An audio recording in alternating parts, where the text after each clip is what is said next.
I feel like you're pretty much a yes guy. Hey everybody, I know it's kind of bad form to interrupt a video that you just clicked on, you just started watching, and you wanted to see what it was all about. But this video, I really feels like needs a bit of a preface. And that is this. Why am I posting an interview from 3 years ago? Why am I doing this now? And the reason is simple. You've heard so much from Dave Kaval and about Dave Kaval in the news cycle in recent weeks and months, as the Oakland A's are desperately trying to find a new home, specifically in Oakland and specifically in Howard Terminal. But I always feel like when somebody's name is tossed around out there in the media, and people don't actually have a grasp of who that person is, where they've been, what they're actually all about, I always feel like there's a disconnect there. And I do understand that this interview I'm about to play for you is approximately 3 years old, but I feel like it is the opportunity to actually get to know Dave Kaval, the human being. And this was done, maybe when the temperature wasn't so hot on Howard Terminal and the A's hopefully staying in Oakland, but I think that even enhances this to a better degree. You get to know Dave a little bit more in my conversation with him. And like I said, this is to humanize a name that you've been seeing a lot of.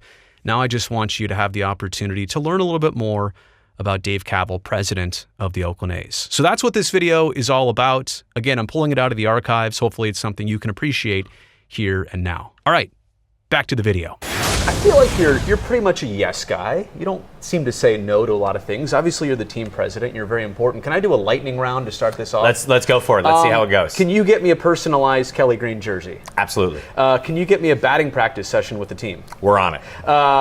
Can you let me be Stomper for a day? 2 days. I need you for 2 days. Yes, exactly. And when you and I go to the game later on, can we get diamond level tickets? Yes. You There's a pause. There's a pregnant pause, but it's going to be a yes, because I know you're going to eat a lot of the food. There's a lot of food. That's going to cost me a lot of money, but unlimited, it's worth it. Right? Yeah, it's unlimited food. So this has to be, right now, the opportunity of a lifetime to take control of a team that had a lot to do, and you get to have your hands all over it. Yeah, it's a very exciting time for the organization. Obviously, as we pursue our new ballpark in Oakland, as we really transform kind of the direction of the club, and to see these results both on and off the field, and our fans really grateful and appreciating what we're doing, it's really a great time, and we're excited not only for now, but for the future of A's baseball. We'll get to more of the present a little bit later on, but I want to go back to the research I did on you, which I didn't even know about this. This isn't your first time working around a presidency. You worked in the White House. Yeah, I had a really cool internship at the Office of the President between my 2 years of business school, and I got to work on the budget for national security for George W. Bush, and so it was a great time right after 9/11, so it was kind of like a really important time in Washington. Yeah, critical, and spent a summer there. It was a sweltering summer in D.C., but a great time to give back to the country and contribute. So politics versus sports, I imagine this is a whole lot more fun? Not easier. Way more fast-paced. Not easier, it's but way more fast-paced. Like, government works very slowly, as I know, and so I learned that firsthand, yes. What did you like about that? What did you gain from that experience of working at that high of a level, back then? I think I came to appreciate how you just have to make decisions, especially when you run an organization, and you have to make sure you don't get in the way and empower the people who work for you and make sure they have the accountability, but also the direction for success. And I think that was something that I've carried with me for the last 15 years. So how did you get from that in politics to your first baseball jobs, which by the way, were nowhere close to the major league level? No. Tell me about your first baseball jobs. Well, I actually started a professional minor league called the Golden Baseball League. Right. I started it as a class project when I was in business school at Stanford. We wrote an entire business plan to start a baseball league. Now, who does that? That's very unusual. I don't know, actually. Yeah, it's very unusual. It's very unusual. Well, we did that, and people thought we were crazy, everyone but my mom.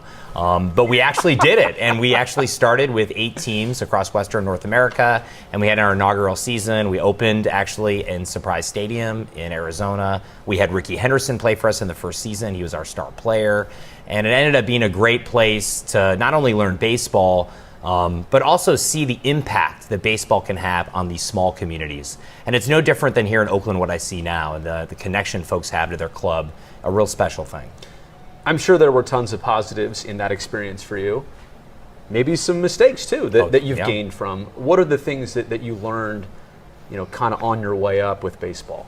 I think the biggest thing I learned was that you just have to stay nimble, and you have to make sure that, even if you make a decision that's a mistake, like we put a team in Tijuana, Mexico in the Golden League, and it didn't work out, so we had to scramble, and we ended up with an all-Japanese traveling team. And so we made lemonade with the lemons. And so I think one thing I've realized in my career is you have to do is try a lot of different things and see what works, and think about it from a promoter's mentality. And a lot of times these things don't work out, they're a failure, but you learn from that, you pick yourself up, and you're on to the next thing. Eventually you get to Major League Soccer. A lot of people in the Bay Area still know you as a huge part of the Earthquakes. What was that experience like? Soccer in this country is still, to me, a mind-boggling thing. So many people play it, but in terms of popularity, it still has a little bit of a ways to go. Yeah, it does, but it's made huge strides. And my time, 7 years in San Jose with the Quakes, taking over a team that was playing at Buckshaw Stadium, and really kind of like interesting kind of fan experience. People think the Coliseum has challenges. That was a really challenging environment, but we had fun with it, and we built a fan base, and we built a great new privately financed stadium in San Jose with Avaya Stadium. And I learned so much through that experience that's been important for what I've done here with the A's, about building a team, understanding what it takes on the sporting side, and making sure we actually connect with the community in all our efforts. To go back to that Earthquakes experience, and for those that don't know, Buckshaw Stadium is the college baseball stadium for Santa Clara University. Yeah, not even soccer, baseball. Yeah, and when I say stadium, I mean like stands right around the infield, and that was pretty much it. You guys built up everything else for a soccer pitch on a baseball diamond.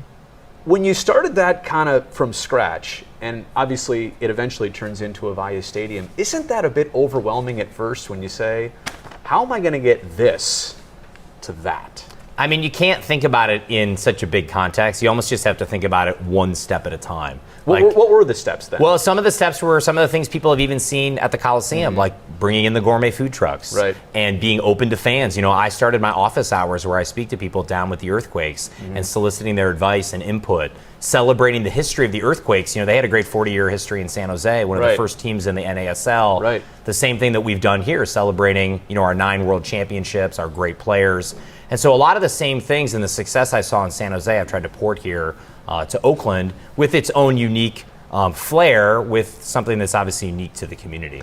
I think what's cool about you too is all the Bay Area connections, in that you're a Stanford guy.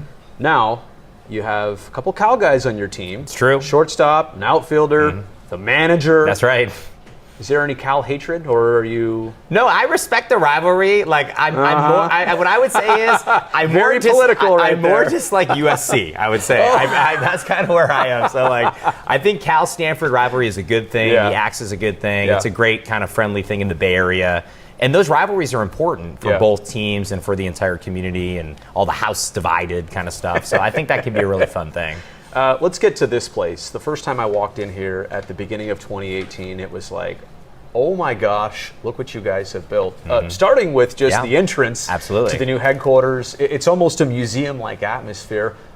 Why was doing this important? And now that you've been here, how have you seen it be important to the A's, this headquarters? Well, it's important in a lot of different ways. One, it plants our flag down here at Jack London Square in Oakland. It shows our commitment to the city. It shows that we're honoring our great history.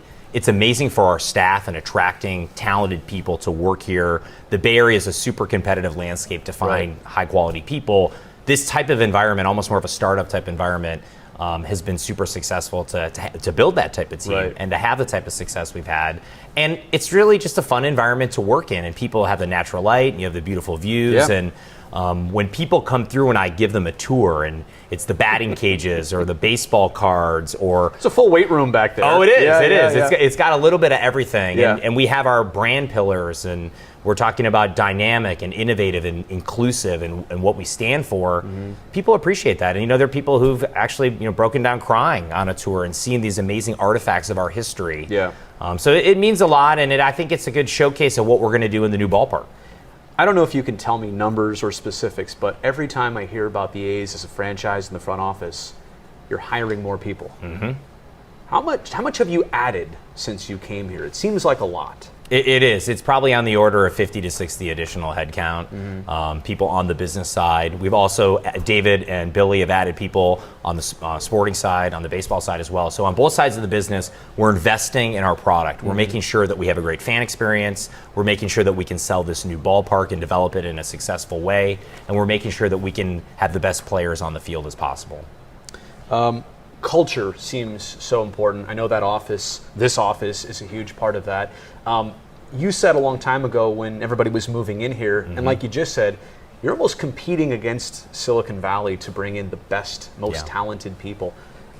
Is it really like that? I mean, you would think there are tons of people that want to work for a Major League Baseball franchise, but you have to be very selective in the kind of people that you're bringing in here. I mean, always people want to work in baseball, but you want to attract the best of the best.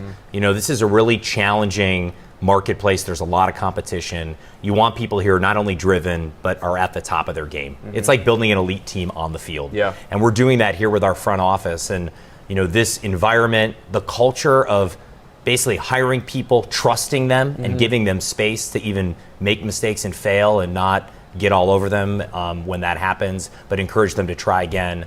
That's the type of culture we want here with the A's. We've established that, myself, our COO, Chris Giles, and I think it's somewhere that people want to work, and we hope to continue that for many years to come. Speaking of Chris, we saw him go undercover the other day talking about the new membership program for tickets.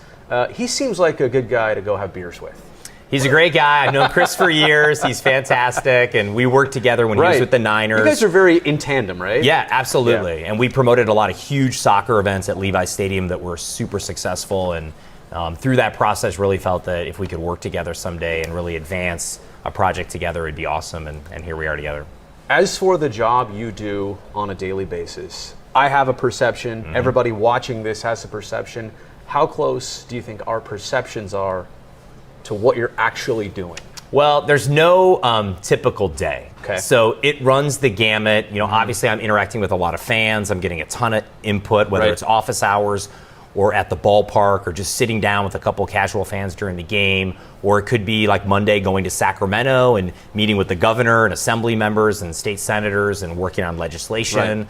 So it's everything from government relations to doing interviews like this, media.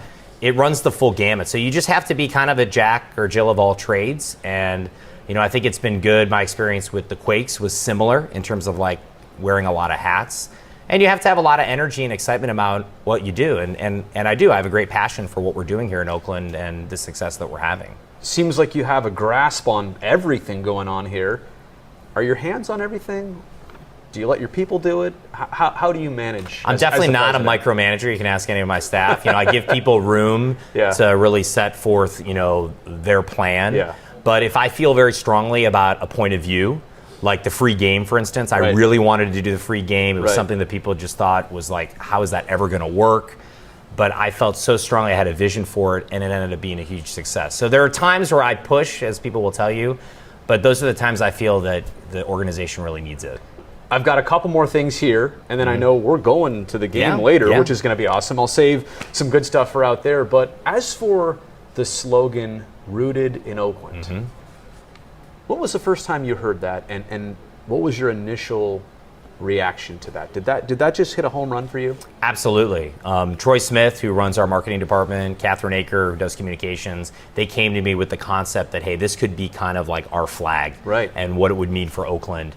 And when I started, even in my first interview, everyone was asking, are you staying? And I was like, yes, we're committed to Oakland. We're going to build a ballpark in Oakland. And that was so well received and was something that our fans and the community was hungry for. And so I said, we got to put that front and center. And we need to re-emphasize to everyone out there that this is the community. We've been here 50 years. We're going to be here another 50 or 100 years. And so we built everything around that, and it's been a great thing. Your job from the start here has been, like as you mentioned, planting the flag, changing the culture, turning the ship in a different direction. Isn't it the goal and the dream for you someday that you're just moving the ship forward in the right direction? Like this turning part is all in the past. This is fun. But don't you dream about 10 years from now when you say all that hard work in the late 2010s, look where we are now? How do you see it? Well, you know, sometimes you're just so narrowly focused on what you're doing day to day that you don't have that kind of altitude or perspective. But I think it's important at times, and if sometimes I'm sitting in the third deck with my daughter and we're keeping score of the game, watching it, and sometimes it's just the two of us up there, it feels, but we're getting more and more fans, which is fantastic. Yeah. And kind of thinking longer term and thinking about the legacy that this organization has and all the great people, whether it's Wally Haas or Charlie Finley or all the way back to Connie Mack, who've been involved in building the A's, back from 1901. It's great to think that I can be a steward of that for this period of time, really a consequential period in our franchise's history, and we can put it in a direction for more success and more World Series championships. That's what we're gunning for. This community deserves it. Yeah. We want more. We want to get 10, 11, 12, 13, however it ends up being, because that's really how we measure our success. We see you all over the place. Television interviews, social media, at games. When and how do you slow down?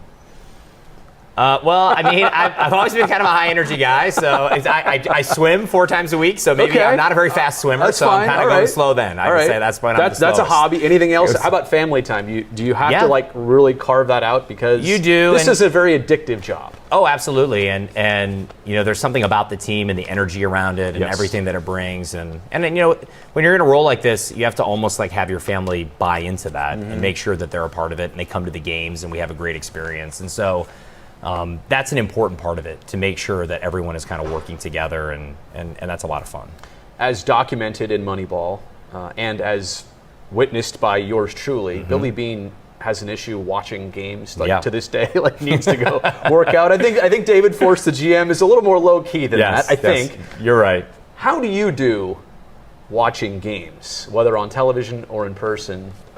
You're the face of the franchise. You can't go out there and lose it. But how do you do watching the highs and lows of any baseball season? I mean, I'm a fan at heart, and it's last night when the game was in the 9th inning and we were getting outs, and I was high-fiving people and cheering, and the guy strikes out. I think I yelled, "Sit down" or "Go to your room" or something like that crazy. And so I still have that in me. I think that's an important thing to remember as an executive, to be a fan. Yeah. I think a lot of times executives in our industry or in sports in general, it just becomes so corporate. Right. You lose touch with the feeling you have as a fan. Right. And I think if I ever do that, that'll be kind of a sad day. And it's important that I keep grounded and I still have that connection. And that's what makes it fun for me. That actually builds the energy and the excitement to do all the more difficult things. I'm the same as you. And on that note, we're going to stop our questions for here, because we're going to go out to the Coliseum. I don't know about you. I'm going to have a beer and ask you a couple more follow-up questions. Let's do it. Because I really feel like you say that fan experience at the Coliseum is part of not losing touch of what these fans are experiencing. So, out to the Coliseum. Let's do it. All right, here we go.